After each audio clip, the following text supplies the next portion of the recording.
Once your fall is complete, stay close to the sanctuaries. Within them, small pockets of life still flourish in an otherwise barren garden. Beyond their spheres of influence, you will find an endless sea of decay, ruled by shadows and death. The first of these sanctuaries is the Great City. Though it is no longer a metropolis, a jungle blooms in its place, and you may find a modicum of shelter within its crumbling walls. The others will be more familiar to you, if only for the towers you'll find at their center. Those are the source of their power, the obelisks. They are not quite the same as the ones you're familiar with, not quite as advanced, but that's to be expected.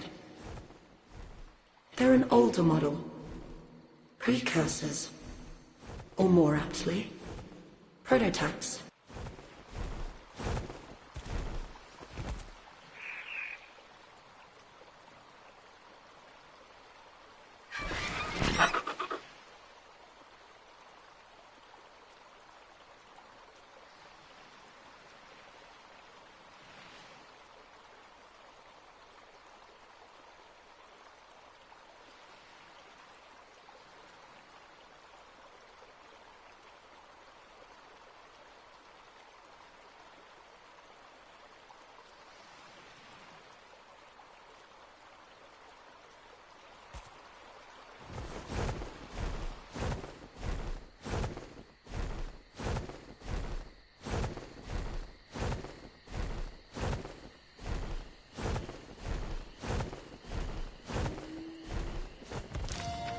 From afar, it's hard to believe that Quetzalcoatlus is one of the largest avians on the island. It shares a similar silhouette with the pteranodon and nests near the absolute highest peaks. Upon closer inspection, though, Quetzalcoatlus is an enormous creature of tremendous power. I find it strange that such a large, imposing beast would be so skittish. Unlike other creatures of its size, it is more likely to flee than fight. I suppose the decision to flee from any trouble keeps the species alive on an island with so many dangerous predators. But then, how does it eat enough to sustain its massive size? Tamed Quetzalcoatlus have a very specific role on the island. Too slow to be an efficient local transport, and too weak to be an effective warbird. The tribes I have encountered tend to employ it as a mass carrier. Quetzalcoatlus is primarily used by these masters of the skies to safely carry vast quantities of supplies, creatures, and human cargo from one base to another without tiring.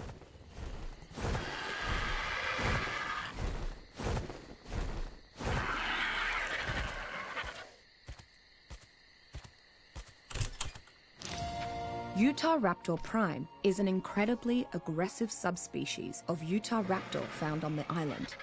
It tends to travel in small hunting packs, attacking smaller prey with its sharp teeth and enlarged foreclaws.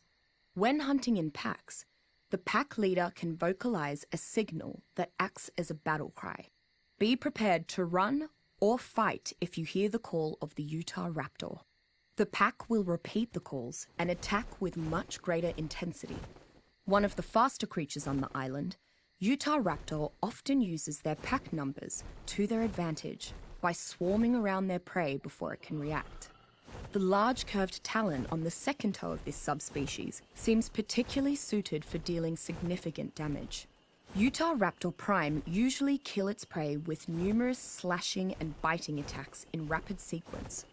What the Utahraptor lacks in size, it makes up for in ingenuity. I was ever so glad to see Miss Walker again.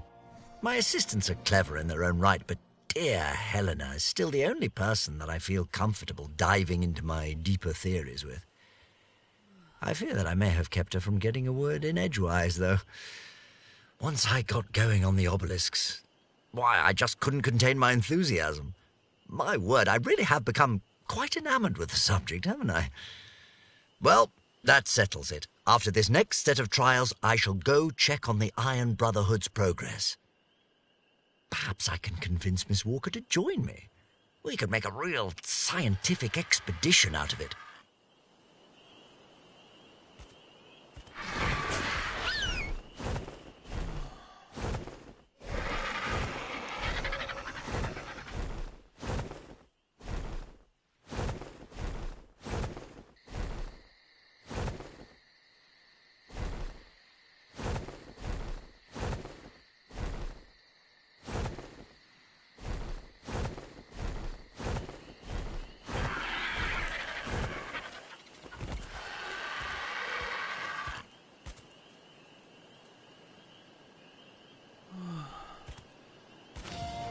I am perplexed. Even with an expanded number of test subjects, I just cannot find the passion that I once had for my research.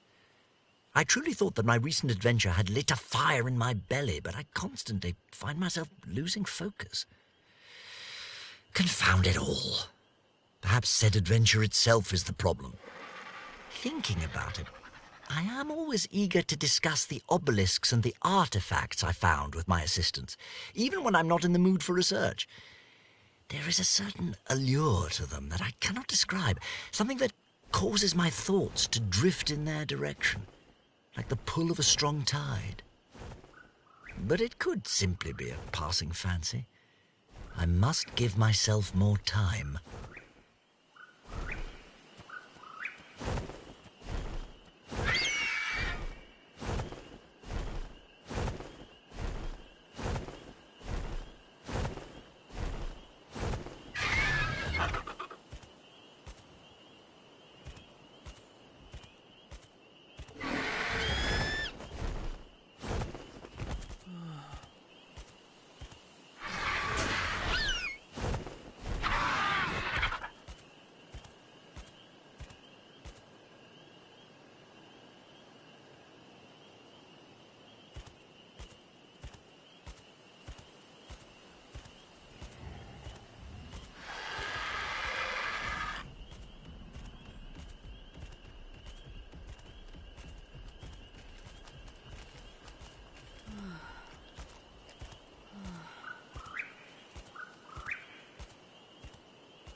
The wondrous properties of the flora on this island will never cease to amaze me.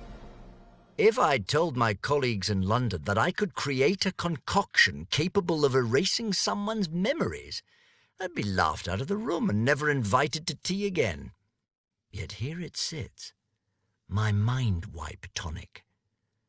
As usual, I've had tribal leaders grovelling at the gates of Rockwell Manor just for the tiniest of samples, and for the recipe, oh, the bounties I've been offered. I'm not interested in their riches, though. I have their protection, supplies for my studies, and all the time in the world. What more could I ask for?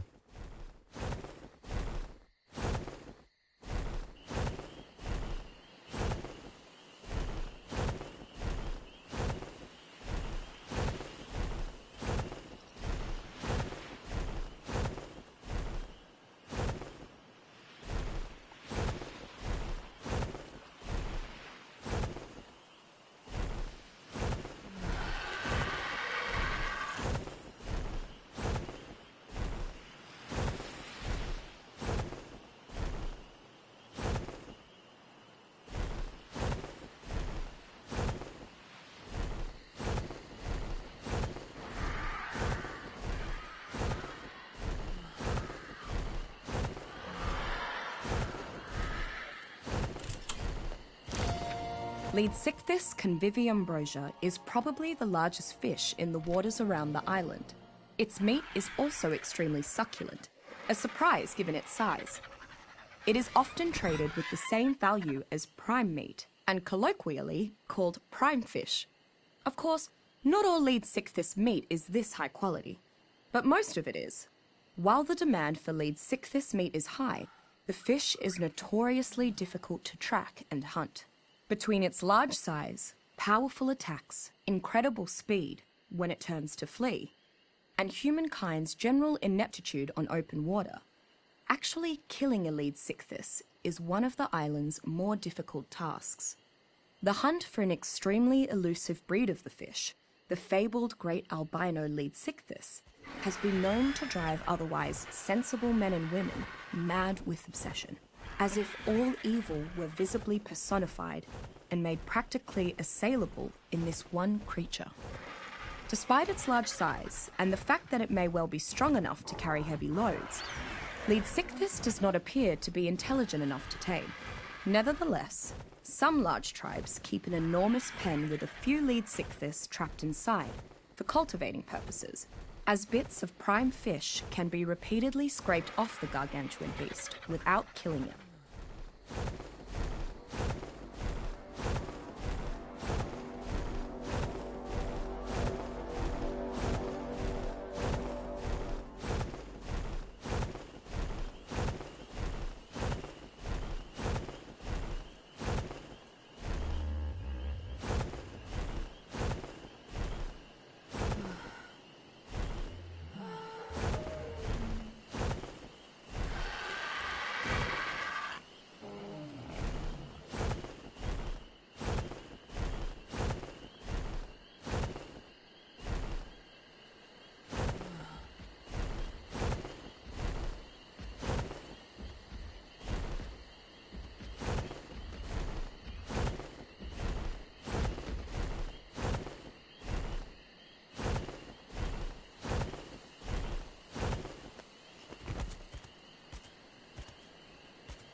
Pachyrhinosaurus midisora is a medium-sized herbivore found almost everywhere but the island's mountains.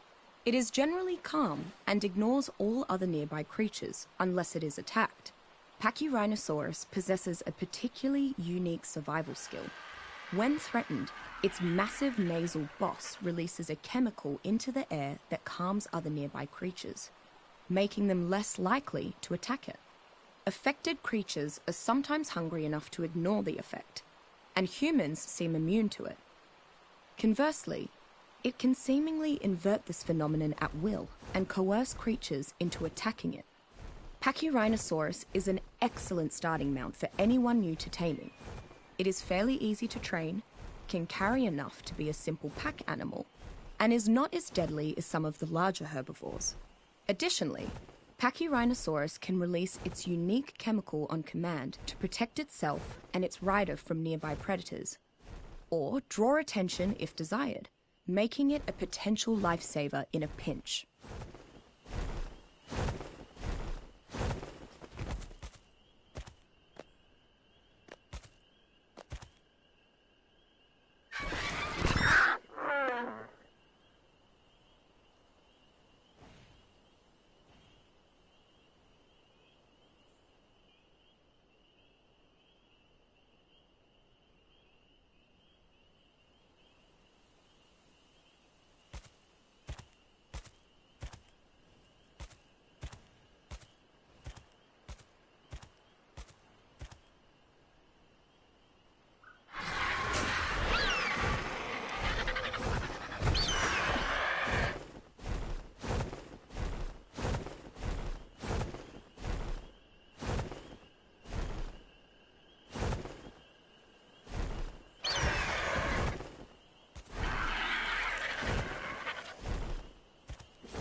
While Kentrosaurus aethiopicus is considerably smaller than its close relative, Stegosaurus regium, it is much more formidable in matters of self-defense. In fact, it is arguably the pound-for-pound champion of not only the Stegosaurus, but when encountered in close-knit fighting packs, ranks atop the island's herbivorous dinosaurs in general. Thanks to its wickedly sharp defensive spikes, any creature that attacks Kentrosaurus is likely to be reversely wounded in turn, and it is capable of piercing even the thickest of hides and armors when it goes on the offensive. I have personally witnessed the Kentrosaurus fell much larger predators in a single such impaling maneuver. Underestimating Kentrosaurus can be a fatal mistake, particularly when it's in a herd. When travelling in numbers, Kentrosaurus seems to grow much more aggressive, increasing the range at which it will defend its territory. Survivors have seen little success in their attempts to ride Kentrosaurus. Leopleurodon magicus is a mid-sized ocean creature, typically between 20 and 25 feet long. I've yet to directly encounter one myself, but from the tales other tribes have shared, it compares to no other on the island. The rumours indicate that this beautiful creature has magical properties. However, the sightings are so rare, it's hard to decipher old tribes' tales from the underlying truth. They say that Leopleurodon is an elusive creature that can harness its magical powers to retreat from predators or aggressors of any kind. But the beekeeping tribes claim that their honey is so sweet that not even the Leopleurodon could resist. Leopleurodon is rumoured to bring good fortune to those adventurous enough to tame it. With the Leopleurodon by their side, tribes have apparently managed to obtain treasure beyond their wildest dreams. Supposedly, even after you've gained its favour, it remains incredibly aloof and will eventually use its abilities to escape even the strictest of captivity.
Smilodon brutalis is a solitary hunter, generally found in cold, lightly wooded areas. The island's mountains are the perfect habitat, as the mammal's fur keeps it safe from the bitter temperature. While its huge fangs are excellent for delivering death blows, the creature's claws can be just as deadly. Despite normally being a solitary creature, Smilodon brutalis are not opposed to hunting in small packs. In fact, they have to do this to take down larger prey, such as mammoths. Enough saber-tooths can take down a Carnotaurus, perhaps even a Tyrannosaurus. Either way, Smilodon brutalis should not be underestimated. While not as fast as raptors, there's no denying the saber-tooth's increased resilience and power. In addition, well-trained saber-tooth can be taught to use their claws to flay corpses. This may sound morbid, but it is among the best ways to quickly gather large quantities of hide from the giant beasts of the island.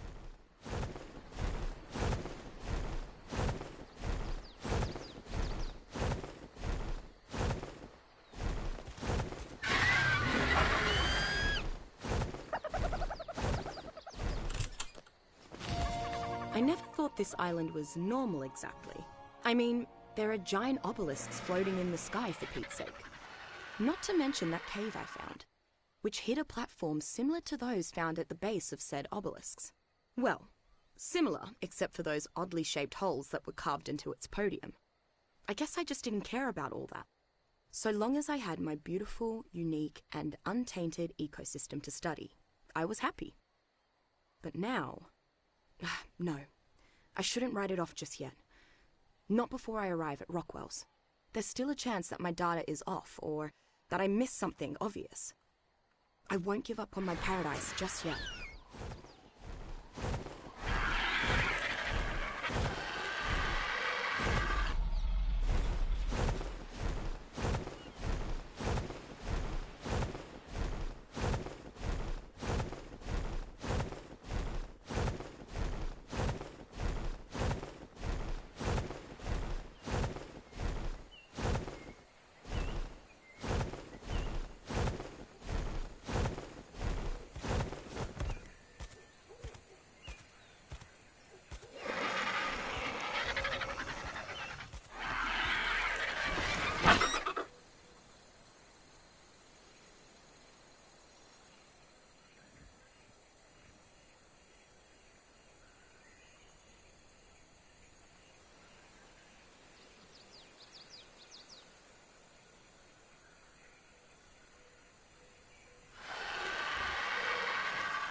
Coelodonta utilicero is a friendly herbivore, common to the tundra and grassland regions of the island. It is a large and dangerous creature, though it seems fairly trusting of the fauna around it. Once attacked, Coelodonta begins charging towards its foe. It builds up momentum as it charges, and depending on its ultimate impact speed, the results can be terrifying. With enough room to charge, it can even skewer the largest creatures in just one gore. Despite how powerful Coelodonta are, many tribes still hunt them extensively due to their unique resources. Its horns can ground into a highly arousing powder, and its thick fur can support many insulating outfits, making the Coelodonta in high demand. Even less advanced tribes use packs to hunt them down, though at significant peril. When not being hunted for its horns, Coelodonta makes an impressive beast of burden. Its ability to take on far larger opponents, provided sufficient charging room, as well as its sizable load capacity, make it a solid addition to any trader party or gathering expedition.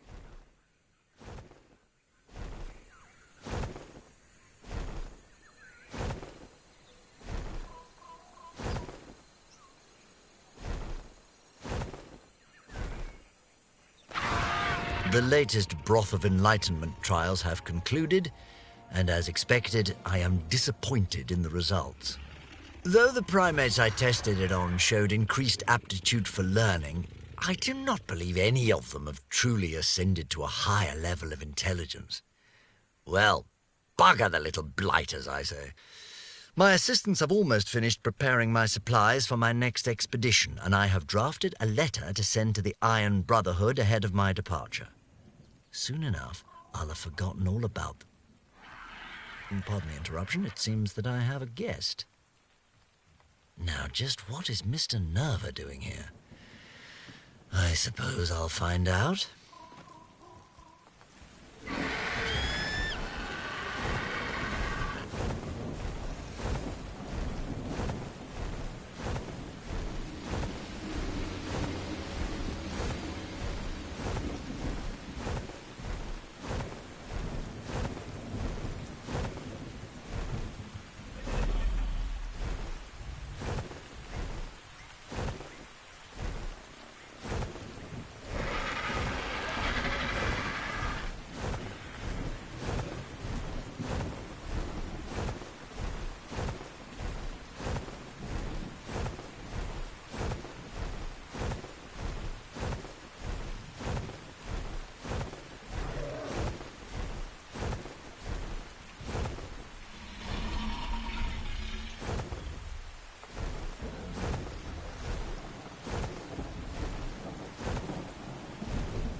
Parasaurolophus amphibio has one of the more interesting adaptations of any creature I've seen on the island. Like all parasaur, it has a signature crest on its head. Very docile at first, I've been able to approach the creature without disturbing it. If startled, however, the creature can vocalize a distress call to the surrounding area that warns of danger. Parasaurolophus appears to be low on the food chain and is hunted by everything, creatures and humans alike, which explains its skittish nature. It is a good source of meat and hide, if you can manage to keep up with it long enough to kill it. Despite being what most tribes consider a relatively useless creature to tame, I once met an interesting woman who had tamed an entire herd of them. She informed me that many overlooked the creature's potential. She even graciously gifted me a fancy saddle to put on my own Parasaurolophus one day.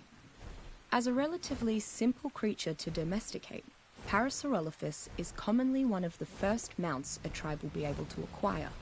Its ability to run relatively fast for lengthy intervals makes it a solid mode of medium-range transportation, though it has almost no ability to defend itself or its rider in a traditional sense. Smaller creatures, however, appear to be frightened by the horn of Parasaurolophus, although it doesn't do much damage.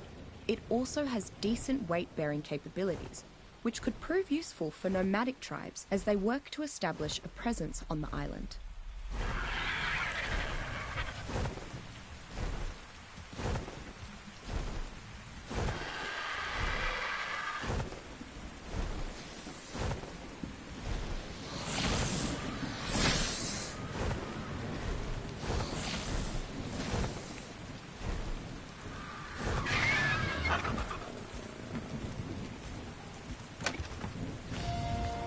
Well, I think I've gotten as far in my studies of the obelisks as my archaeological expertise will take me.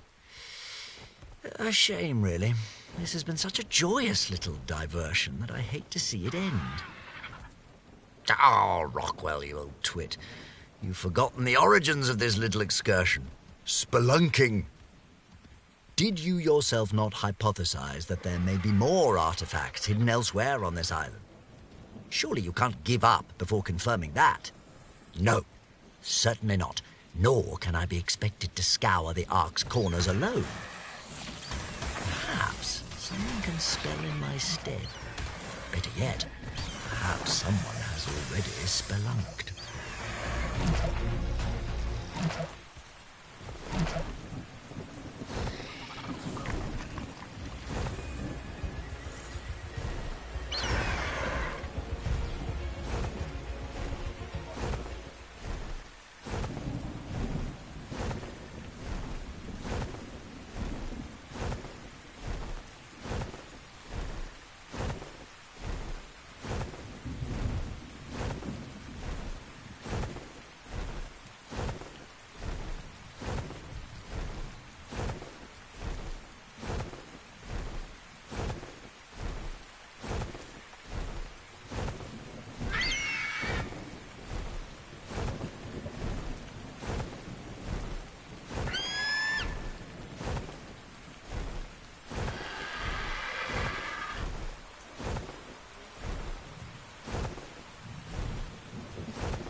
After many days of scouring the island upon Archimedes, and many more fruitless conversations with the witless, savage sods that seem to make up most of this island's population, I have finally found the spelunkers I need.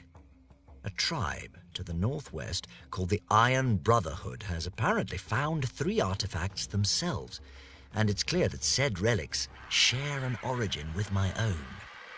In exchange for my artifact, the Brotherhood agreed to report any findings to me straight away as they continue their search. What stupendously good fortune! Now I can return to my alchemical studies with renewed vigor, while they crawl through the island's caverns in my stead. Brilliant!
The Eutyrannus sievus is believed to be related to the Tyrannosaurus rex, but it is noticeably different upon first glance.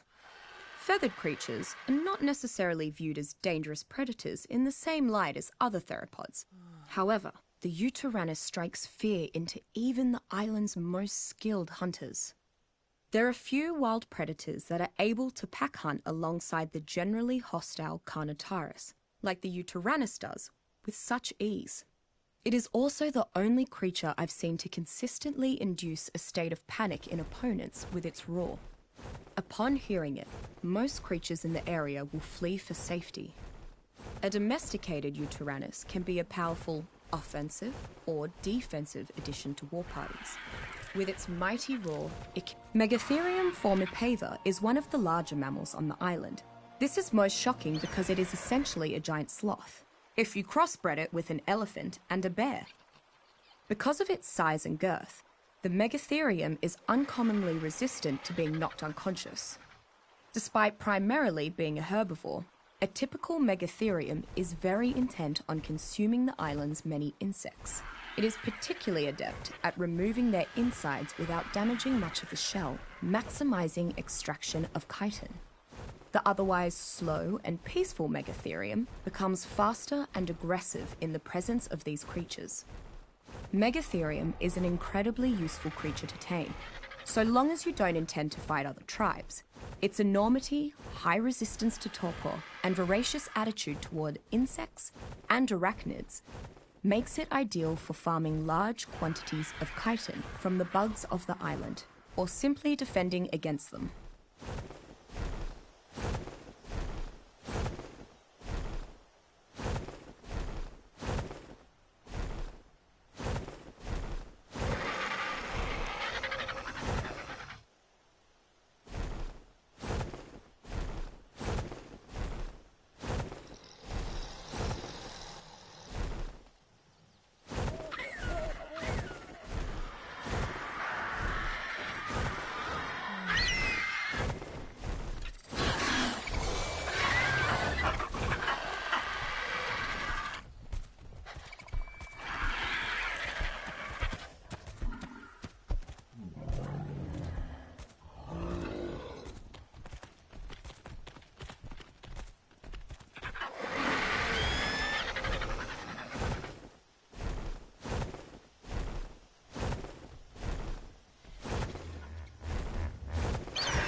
Onychonycterus specuncola is one of the few omnivores I've seen on the island. They seem to live primarily off the mushrooms and moss within the caves, but they attack almost any non-insect on sight. They avoid Titanoboa whenever possible, which leads me to believe the snake to be a natural predator of Onychonycterus. While flying in the dark caves would be difficult for any creature, Onychonycterus' ability to use echolocation has allowed it to adapt perfectly. It can be found idly flying around the caves, as often as it can be found hanging from bits of the cave ceilings. Not large enough to be used as mounts, and not strong enough to carry much, Onychonycterus still functions well as a guard animal. Whether protecting a vacant home or members of a tribe, their relatively vicious nature has its uses.